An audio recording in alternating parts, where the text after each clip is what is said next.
Señores y señores, muy buenas noches, bienvenidos a esta clase de refuerzo. Licenciado, buenas noches. Muy buenas noches. Buenas noches, Licen. Buenas noches, licenciado. Sean buenas noches. ¿Cómo están? Muy buenas noches. Buenas noches. Bienvenidos a cada uno de ustedes a esta clase de refuerzo correspondiente al área de ciencias naturales. Bienvenidos a cada uno de ustedes. Un gusto poderles saludar una noche más de actividades. Vamos a iniciar el desarrollo de la presente actividad. Vamos a hablar de un tema bastante fundamental que nosotros habíamos visto ya en clases anteriores, habíamos analizado y vamos a hablar sobre las plantas, es lo que nosotros vamos a hablar en esta hora de clase. Vamos a ir viendo la clasificación, vamos a ir viendo los tipos de plantas, características en cuanto a sus estructuras celulares y algo fundamental, los procesos de reproducción. Dentro de ellos nosotros tenemos el proceso de polinización de las plantas. Esos son los temas que nosotros vamos a desarrollar en esta hora de clase. Y vamos a iniciar con las plantas y vamos a ver la conceptualización de qué son las plantas. Vamos a ver el concepto exacto de qué son plantas. Parece que tenía alguna inquietud, no sé si tienen de pronto alguna duda.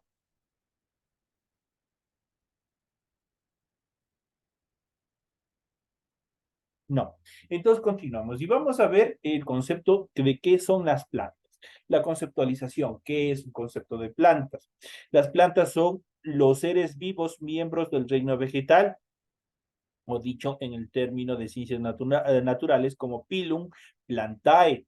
Se trata de organismos autótrofos, eso quiere decir que ellos mismos sintetizan sus propios alimentos, desprovistos de la capacidad de movimiento y compuestos principalmente de celulosa. Los árboles, la maleza, el césped, las algas, los arbustos, son todos miembros de este reino de la vida, como son los vegetales. Las que hoy conocemos como plantas descienden de las primeras algas eucarióticas y fotosintéticas que aparecieron en la Tierra hace aproximadamente 1.500 millones de años atrás, denominados Primoplantae o Archaeplantida, producto de la simbiosis entre un protozoo eucariota y una cianobacteria. Ese es lo que dio origen justamente a esta planta, al origen de los vegetales.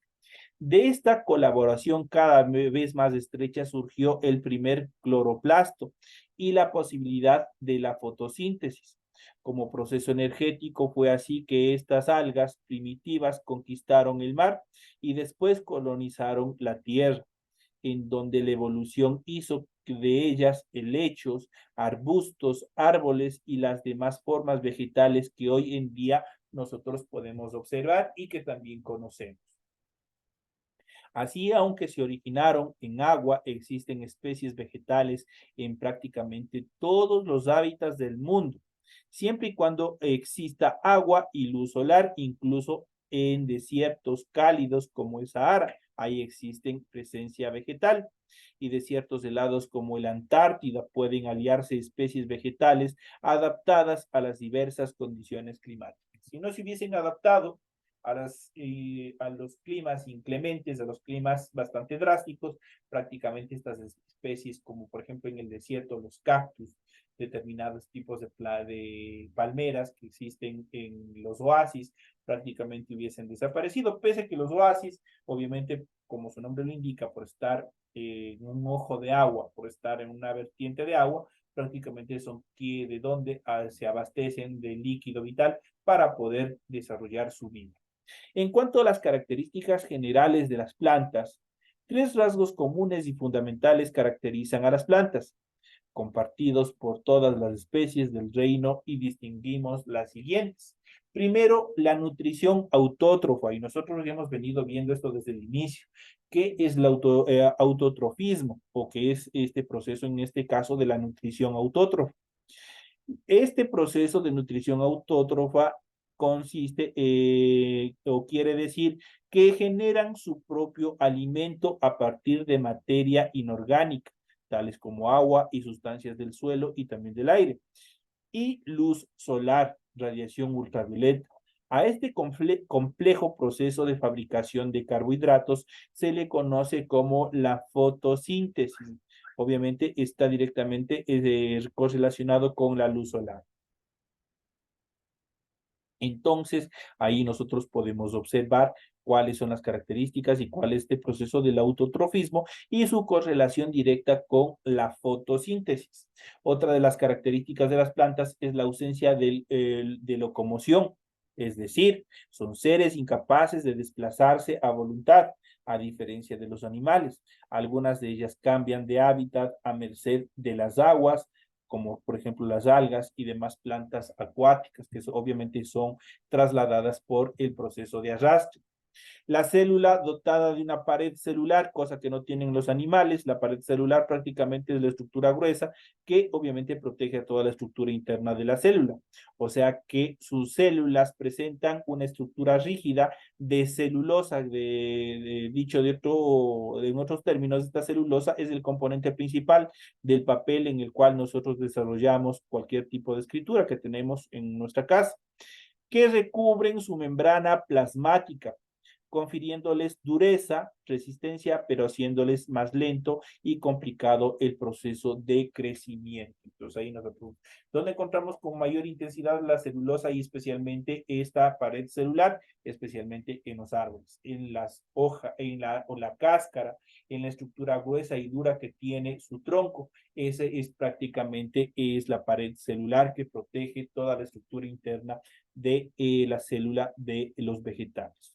En cuanto a los tipos de plantas, en general es posible diferenciar las plantas en dos grandes grupos. La primera, las algas verdes, y en segundo, las plantas terrestres. El primer grupo es muy anterior al otro evolutivamente, y por esta razón algunos estudios las incluyen dentro de otros reinos de la vida, pero al realizar la fotosíntesis actúan fundamentalmente como las plantas. Prácticamente tienen una correlación directa. Las plantas terrestres a la vez se dividen en dos categorías diferentes, que son las plantas terrestres vasculares. ¿Cuáles son las plantas terrestres vasculares? Conocidas como plantas superiores, presentan una estructura corporal completa, tales como tallos, raíces, hojas y mecanismos de transporte interno, como mecanismos vasculares que comunican sus órganos y recogen la distancia de sus tallos. Al mismo tiempo, las plantas superiores se dividen o se subdividen en pteridofitas y espermatofitas. ¿Cuáles son las pteridofitas? Las pteridofitas son plantas superiores sin semilla. Las pteridofitas son las que no tienen semilla, comúnmente conocidas como helechos.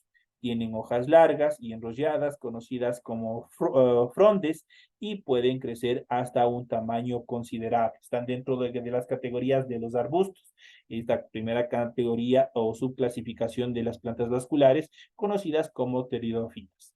Las espermatofitas, una característica fundamental en relación de las anteriores, esas plantas superiores poseen semillas posteriores a los helechos en los árboles evolutivos. Este grupo lo componen las angiospermas, eso quiere decir plantas de flores vistosas y con mucho polen, y las gimnospermas, plantas leñosas, y es el grupo predominante de todo el planeta. Eso quiere decir, las espermatofitas son las que obviamente necesitan el proceso de polinización que nosotros ya vamos a ver más adelante, ojalá el tiempo nos permita, y obviamente poseen órganos sexuales para que se desarrolle la polinización, que es el proceso de gametación, de unión sexual. Entonces ahí nosotros podemos ver y vamos a ver más adelante. Entonces nosotros ya sabemos que estas espermatofitas se subclasifican adicionalmente como las angiospermas, plantas con flores, plantas con órganos sexuales, y las gimnospermas, plantas leñosas. Esas son la clasificación en relación a las plantas terrestres vasculares.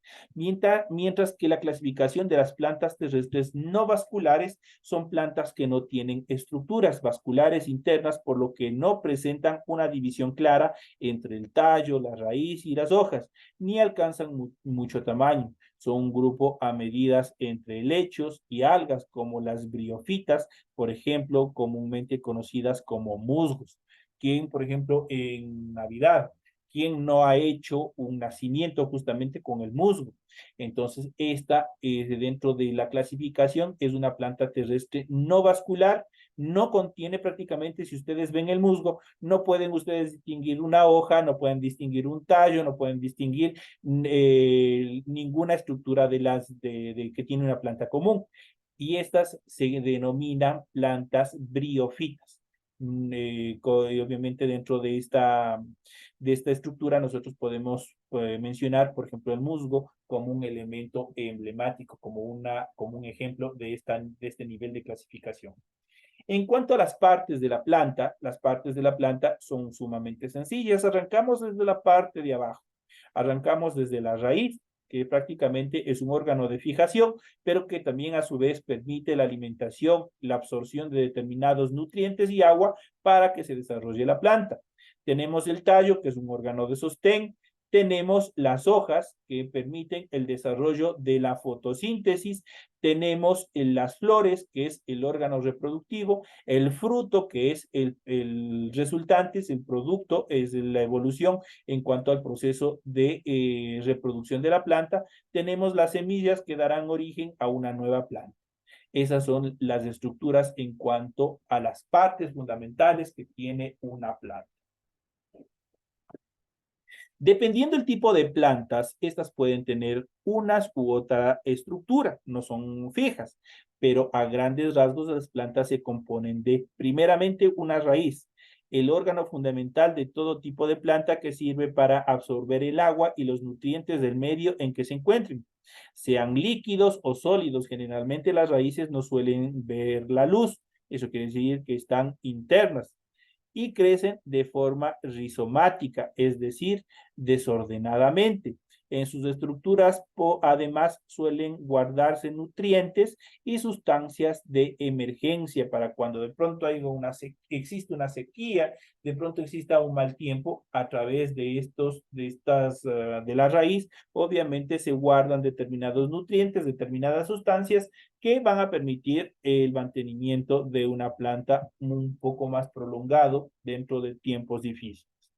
En cuanto al tallo, los tallos son prolongaciones aéreas de la planta que crecen en sentido contrario a la raíz y poseen generalmente un sistema de vasos conductores para transportar la savia y los nutrientes hacia los demás órganos. Como las hojas, además del tallo brinda soporte estructural al organismo, pues de él nacen, en el caso de los árboles, ahí ya no se le llaman tallos, sino se llaman troncos, pero de ellos nacen las ramas, que son más que bifurcaciones secundarias del tallo, y a través de ellos van a nacer las hojas, van a nacer las flores, van a nacer los frutos y también las semillas. Es lo que hacen. Prácticamente el tallo es el órgano de sostén de toda la planta.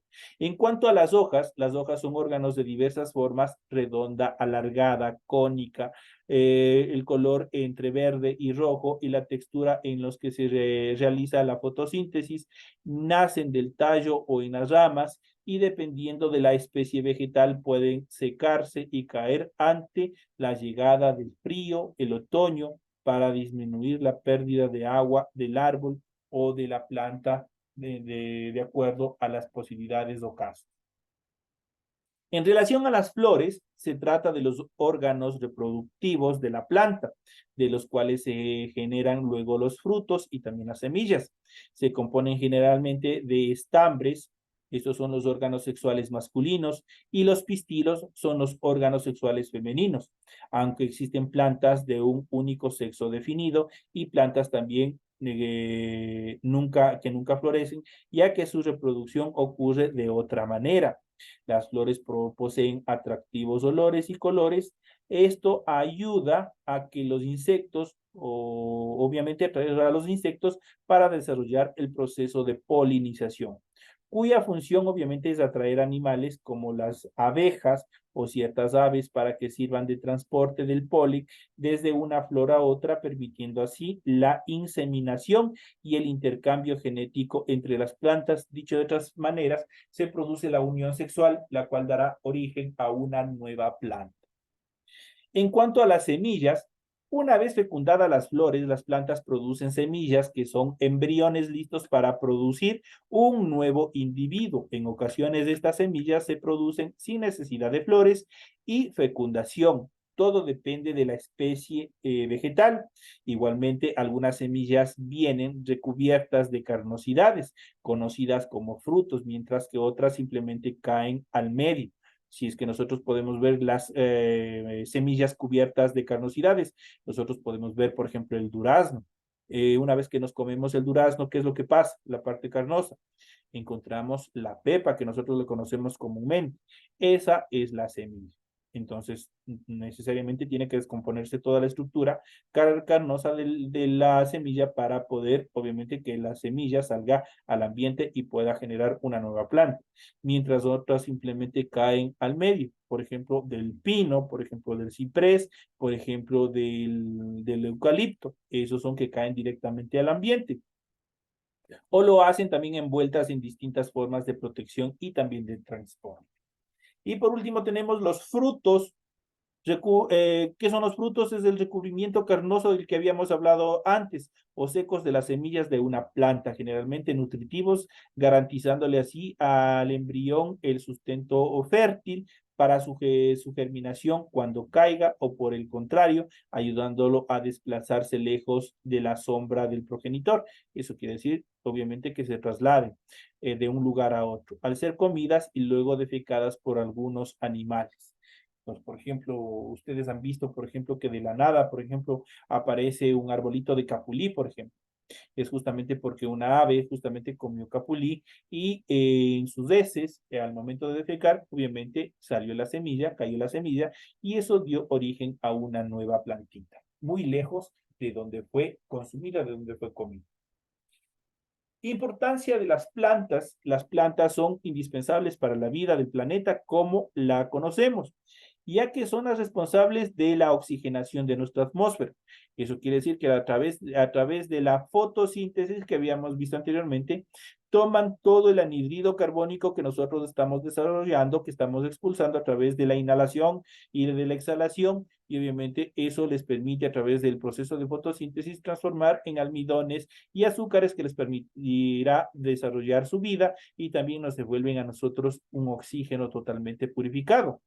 Sin todo este proceso, si no existiera todo este proceso, los organismos que respiramos nos asfixiaríamos con todo el anhídrido carbónico que producimos.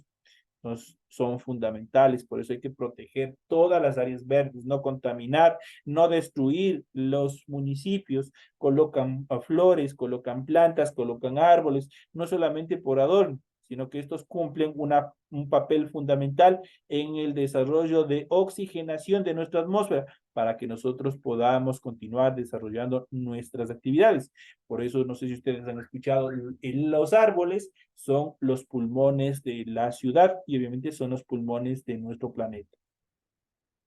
Además, son el primer eslabón de la cadena trófica, tanto terrestre como marina. Eso quiere decir, son organismos productores, ya que se alimentan de materia inorgánica y una fuente de energía, como la luz y el solar, dando así de comer a los herbívoros o consumidores primarios que habíamos visto dentro de la pirámide trófica que habíamos visto ya en clases anteriores. Por otro lado, las plantas fijan el carbono a la atmósfera en sus organismos, ya que consumen el CO2 que les había mencionado anteriormente, atmosférico, que de acumularse aumentaría el efecto invernadero y la temperatura global debido a que bloquean la radiación del calor hacia afuera del planeta. Visto así, las plantas son el mecanismo de enfriamiento de nuestro planeta. También tienen esa función dentro de nuestro planeta. En cuanto a la fotosíntesis de la planta, es fundamental este proceso químico que tienen nuestros vegetales, que permiten que nosotros sigamos respirando nuestro aire puro y limpio, después que nosotros contaminamos como más podemos. Las plantas fabrican sus propios azúcares o almidones, es decir, sus propios carbohidratos necesarios para crecer y mantenerse.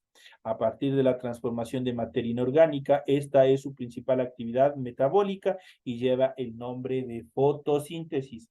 La fotosíntesis consiste en tomar dióxido de carbono, que es el CO2, al aire, el agua del suelo o de otros medios físicos y los fotones provenientes de la radiación ultravioleta de la luz solar, para así activar una reacción química que genera carbohidratos y subproduce oxígeno, expulsando de vuelta hacia nuestra atmósfera. Prácticamente son filtros que obviamente generan una purificación de nuestro aire. Cada año las plantas convierten unos 100.000 millones de toneladas de carbono mediante la fotosíntesis, devolviendo al aire el oxígeno de los seres vivos o que los seres vivos requerimos para respirar, para continuar desarrollando todas nuestras actividades. En cuanto a la reproducción de las plantas, ¿cómo se reproducen las plantas? Las plantas se reproducen tanto sexual como asexualmente, pero sus mecanismos exactos para ellos dependen generalmente de cada una de las especies de los vegetales. En cuanto a la producción sexual, se da en la especie que poseen floración, dado que las flores se hallan los órganos sexuales. Algunas plantas son hermafroditas, ustedes habrán escuchado de pronto esta terminología. Cuando hablamos de hermafroditas, eso quiere decir que poseen ambos sexos dentro de una misma especie, mientras que otras poseen un solo sexo definido. En ambos casos se requiere de la polinización. ¿Qué es la polinización? El intercambio de granos de polen desde los organismos masculinos hacia los femeninos, de la misma planta o de otras distintas, para fecundar los óvulos dentro de un pistilo. Esta inseminación puede ocurrir por acción del viento o de los animales que se alimentan de las flores, o también de determinados insectos como las abejas que transportan en sus patitas, transportan los granos de polen. Posteriormente se forma una semilla, eso quiere decir un óvulo fecundado, y a su alrededor una fruta de algún tipo, que contiene el embrión listo para que germine un nuevo individuo cuando las condiciones externas sean favorables para que suceda este proceso. En cuanto a la producción o reproducción asexual, este modo de reproducción no requiere de flores ni polinización, sino que echa mano a otras partes de la planta. Estos mecanismos carecen de variabilidad genética y producen individuos clónicos, eso quiere decir que son clones en vez de individuos originales. Existen diversos modos asexuales de reproducción vegetal, tales como, y aquí nosotros vamos a ver una serie de procesos en cuanto a la reproducción asexual, cuando no interviene los órganos sexuales masculinos y femeninos de la planta. Y iniciamos la primera, que son los estolones. ¿Qué son los estolones? La planta produce tallos horizontales, al extremo de los cuales surge una nueva planta, conectada con un progenitor mediante un cordón umbilical. Al entrar en contacto con el suelo, la nueva planta forma raíces propias y comienza a romper el estolón para ganar su autonomía. Dentro de ellos, dentro de este tipo de estolones, nosotros podemos ver, por ejemplo, cuando en las cercas naturales hay determinados arbustos que existen de manera de ornamentación, que obviamente ustedes han visto que les cogen, les rompen un pedacito, les siembran en otro lado y de esa ramita nace una nueva planta o empieza a reproducirse la planta. Entonces ahí eso se llaman estolones. Mientras que los rizomas, estos son tallos subterráneos que crea el progenitor y que se alejan de él hasta permitir un nuevo brote, manteniendo, sin embargo, todos los individuos conectados como una colonia. Esto hace difícil distinguir entre la primera generación de individuos y la segunda generación de individuos. Entonces, prácticamente cuando hablamos de tallos subterráneos, por ejemplo, nosotros podemos hablar, por ejemplo, de la zanahoria. La zanahoria tiene esas características. También tenemos los tubérculos, otro tipo de tallos subterráneos que generan el progenitor, a veces mediante semillas, y que luego engrosan almacenando sustancias nutritivas hasta germinar nuevos individuos que entonces brotarán de la tierra. Dentro de eso podemos ver la remolacha, la papa, la misma zanahoria, que también está incluida dentro de este tipo de tubérculos, y otros más. Obviamente están dentro de estas características. Estos son las reproducciones o los tipos de reproducciones asexuales. En cuanto a la estratificación vegetal, en el medio ambiente donde proliferan diversas especies vegetales existe una organización de capas vegetales conocidas como estratos vegetales.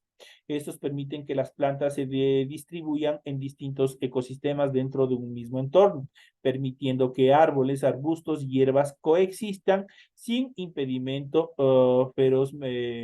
sin competir ferozmente por sus alimentos. Eso quiere decir que existe una cohabitabilidad entre todas estas especies. El primer estrato es el más cercano al suelo, donde las hierbas y gramíneas crecen hasta una poca altura. Más arriba se sitúan los arbustos, en el segundo estrato dotado ya que de un tallo firme y suspendido por encima del suelo. Por encima de ellos está el tercer estrato, compuesto por árboles que se alejan varios metros del suelo. Esos son las capas en relación a los estratos. Y por último tenemos los problemas ambientales. El hombre es uno de los principales problemas ambientales porque ha destruido, ha dañado, ha cazado, ha matado, ha hecho una infinidad de cosas, obviamente sin percatarse de la importancia que tienen cada uno de estos seres vivientes y la utilidad que tienen dentro del desarrollo de la vida.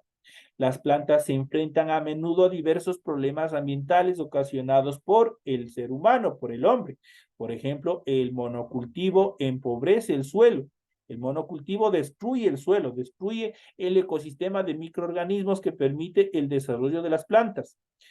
La contaminación de estos últimos con elementos químicos pesados, los incendios forestales o la deforestación con fines industriales para obtener madera, papel o suelos cultivables son parte de los problemas ambientales que obviamente tienen que enfrentar los vegetales. Estos son algunos de los inconvenientes que nuestro estilo de vida les causa a diario, a menudo causando daños irreparables a la comunidad vegetal o daños que tardarán muchos años, a veces décadas, siglos en repararse, mucho más que de los pocos instantes que tomó ocasionarlos. Cuando dañamos, cuando destruimos, cuando quemamos, ahí estamos siendo parte de esta problemática ambiental. Por eso es importante. Y obviamente ustedes, todos nosotros, tenemos descendencia, todos nosotros vamos a tener hijos. Y si nosotros destruimos este hermoso medio ambiente, que nosotros vamos a heredar a nuestras futuras generaciones. Tenemos que prepararnos, tenemos que cuidar y recordemos que a futuro del estudio, del análisis que han hecho determinados biólogos, dice que el agua, especialmente el agua dulce, en un tiempo a futuro, obviamente será sumamente escasa y será mucho más valiosa que el oro. Obviamente justa porque el hombre está buscando destruir la naturaleza, especialmente los vegetales, que son parte de la producción del agua dulce, de la purificación y de la filtración del agua dulce que nosotros consumimos a diario. Así es que a tener un poco más de conciencia de que debemos preservar toda la parte del ecosistema, de la naturaleza que nos rodea en nuestro medio ambiente. De esta manera, señoras y señores, llegamos ya a la parte final de este proceso educativo. Recuerden que esta clase ustedes pueden observar en mi canal de YouTube, digitando mi nombre, Lenín Rojas Bonilla. Ustedes pueden ingresar en YouTube y pueden observar estos y muchos más tutoriales relacionados a las materias que ustedes han podido observar. Señoras y señores, un fuerte abrazo, me despido y será hasta la próxima clase. Nos estaremos comunicando ante cualquier novedad.